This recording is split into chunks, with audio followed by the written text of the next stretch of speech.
Assalamualaikum warahmatullahi wabarakatuh.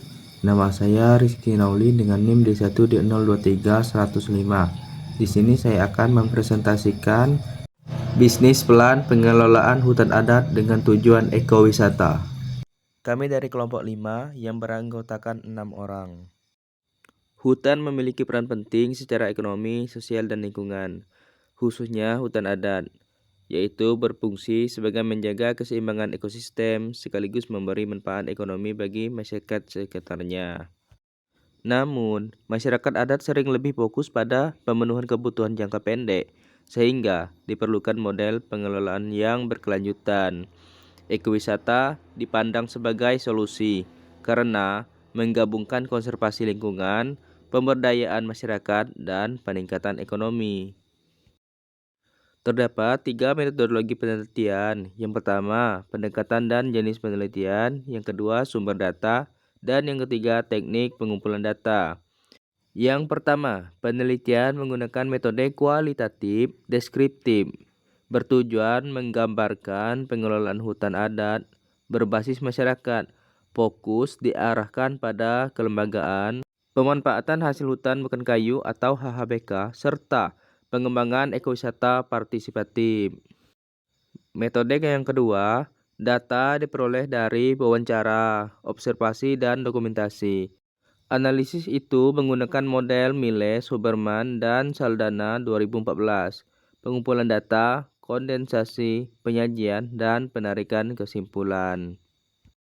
Pada metode yang ketiga, menggunakan purposive sampling, yaitu memilih informan yang relevan seperti pejabat, DLHK, pengelolaan KPH, lembaga adat, LSM, kelompok usaha perhutanan sosial, tokoh adat, dan kepala desa. Terdapat potensi sumber daya alam dan budaya.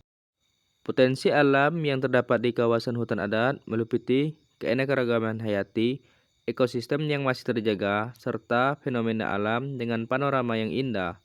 Selain itu, terdapat pula potensi budaya berupa tradisi dan kearifan lokal yang dimiliki masyarakat sekitar situ atau masyarakat adat.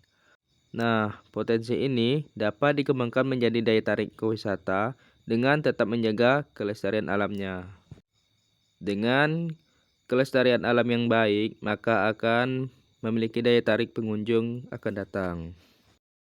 Untuk mengetahui kelayakan potensi tersebut, dapat digunakan metode analisis daerah operasi objek dan daya tarik wisata alam yang mempertimbangkan aspek daya tarik, ketersediaan air bersih, akses fasilitas, serta sarana pendukung lainnya. Hasil analisis ini menunjukkan bahwa hutan adat memiliki peluang besar untuk dikembangkan sebagai kawasan ekowisata. Terdapat 6 konsep business plan. Yang pertama, perencanaan pengelolaan hutan adat sebagai ekowisata. Disusun dengan memperhatikan lokasi, fasilitas, serta kondisi sosial masyarakat. Nah, sosial masyarakat di sana apakah baik atau tidak? Yang kedua, melakukan upaya pemanfaatan flora dan fauna sebagai daya tarik wisata.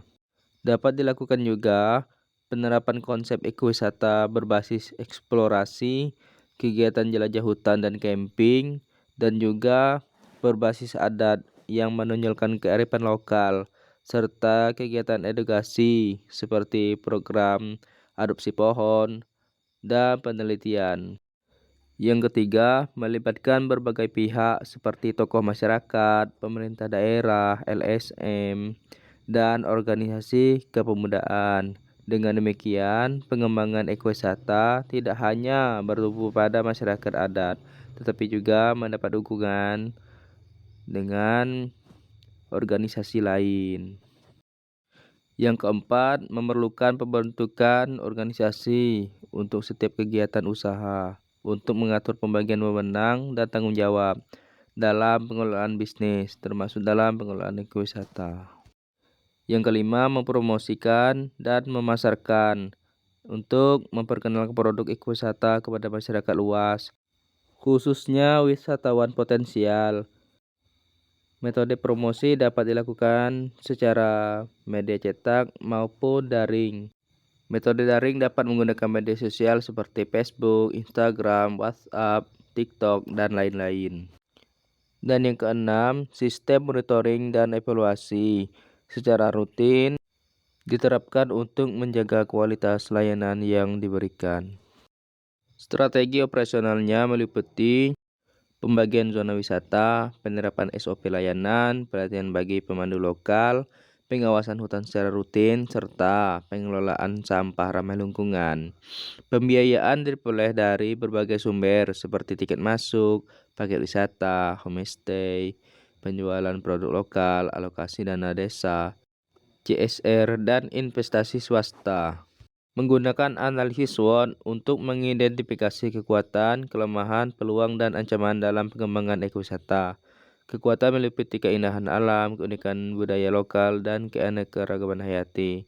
Kelemahan mencakup keterbatasan infrastruktur, promosi, dan SDM. Peluang ekowisata ini dapat datang dari dukungan pemerintah, tren wisata berkelanjutan, dan teknologi digital. Sedangkan ancamannya berasal dari persaingan dengan destinasi lain, kerusakan lingkungan, serta perubahan kebijakan. Dengan memahami SWOT, strategi yang tepat dapat dirumuskan untuk mengembangkan ekowisata hutan adat.